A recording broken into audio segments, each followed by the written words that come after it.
செல்லும் வழியெல்லாம் ஏகப்பட்ட கொண்டை ஊசி வளைவுகளைக் கொண்ட மலைப்பாதையில் பரிபூரண அமைதி.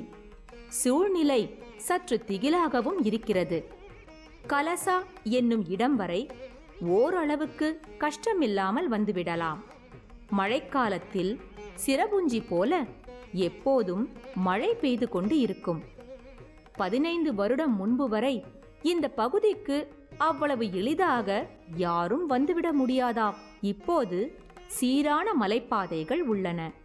1973 இந்த கோயில் புனருத்தாரணம் செய்யப்பட்டு தற்போதுள்ள அன்னபூர்ணேஸ்வரி திருமேனி ஸ்ருங்கேரி அபிநவ தீர்த்த மகா சுவாமிகளால் அக்ஷய திருதியை அன்று பிரதிஷ்டை செய்யப்பட்டு மகா கும்பாபிஷேகம் நடைபெற்றது. அன்று முதல் இதன் பெயரும் புகழும் மிகவும் பிரபலமாகியது. பக்தர்கள் பலர் வரத் தொடங்கினர். இங்கு பல நூற்றாண்டுகளுக்கு முன்பு அன்னபூர்ணேஸ்வரி விக்கிரகத்தை அகஸ்திய முனிவர் பிரதிஷ்டை செய்ததாக புராணம் கூறுகிறது. இந்த விக்கிரகம் தங்கத்தால் செய்யப்பட்டதாகும். ஒருமுறை சிவபெருமானுக்கு ஏற்பட்ட சாபத்துக்கு இந்த அன்னபூர்ணேஸ்வரி அம்மன் தான் விமோசனம் அளித்ததாக நம்பப்படுகிறது. பல ஆண்டுகளுக்கு முன்பு சிதிலமடைந்து காணப்பட்ட இந்த கோயில் பின்னர் மீண்டும் புதுப்பிக்கப்பட்டது. அதன்பின் இந்த அம்மனுக்கு ஆதி சக்திய மகாஸ்ரீ அன்னபூர்ணேஸ்வரி என்ற சிறப்பு பெயரும் வந்தது. இப்போ சில பேருக்கு ஒரு சந்தேகம் வரும், அதாவது அன்னபூர்ணி தாயார் எங்கிருக்கிறாள் அப்படின்னு சொல்லி. உண்மையா இல்லையா?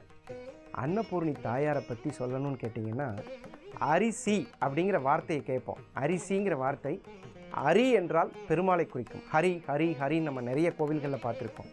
சி என்பது சிவனை குறிக்கும்.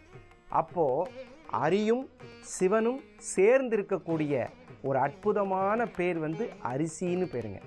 அப்போது இந்த அரிசி எங்கெல்லாம் இருக்கிறதோ, இப்போ சில பார்த்தீங்கன்னா இந்த அரிசியை குறிக்கக்கூடிய அற்புதமான கிரகம் சந்திரன்.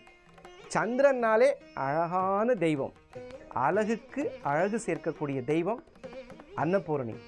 இந்த அழகுக்கு அழகு சேர்க்கக்கூடிய விஷயத்தில் ரொம்ப முக்கியமாக நிற்கிறது சூரியனின் இடமான வயிறு, அதாவது காலபுருஷனின் வயிறுங்கிற இடத்துக்கு மிக முக்கியத்துவம் கொடுக்கப்பட்டிருக்கிறது. இந்த உலக ஜீவராசிகளில் சூரியன் ரொம்ப ரொம்ப முக்கியமான கிரகம். அதில் காலபுருஷ தத்துவப்படி அந்த இடம் வயிறுங்கிற இடத்தை குறிக்கக்கூடிய இடம் சூரியன். இந்த வயிறு இருக்கேங்க ரொம்ப அக்னி ஸ்வரூபம்னு பேர்.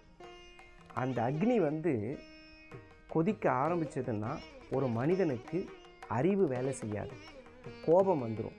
அதனால தான் பெரியவங்க சொல்லுவாங்க சரியான நேரத்தில் சாப்பிடணும் அப்படின்னு சொல்லி. அந்த சாப்பாடு அப்படிங்கிற விஷயத்தை இந்து தர்ம சாஸ்திரம் என்ன சொல்லுது அப்படின்னு கேட்டிங்கன்னா, எந்த உணவாக இருந்தாலும் இறைவனுக்கு படைத்து அந்த உணவை அருந்தும் பொழுது அன்னை அன்னபூரணி தாயார் அனைவருக்கும் நிரந்தர உணவு கிடைக்கக்கூடிய மகாபாகியத்தை தருகிறார். எப்பேற்பட்ட ஒரு அற்புதமான விஷயம்! சிறிய இடைவேளைக்கு பிறகு அன்னபூரணி தாயாரின் மகிமை.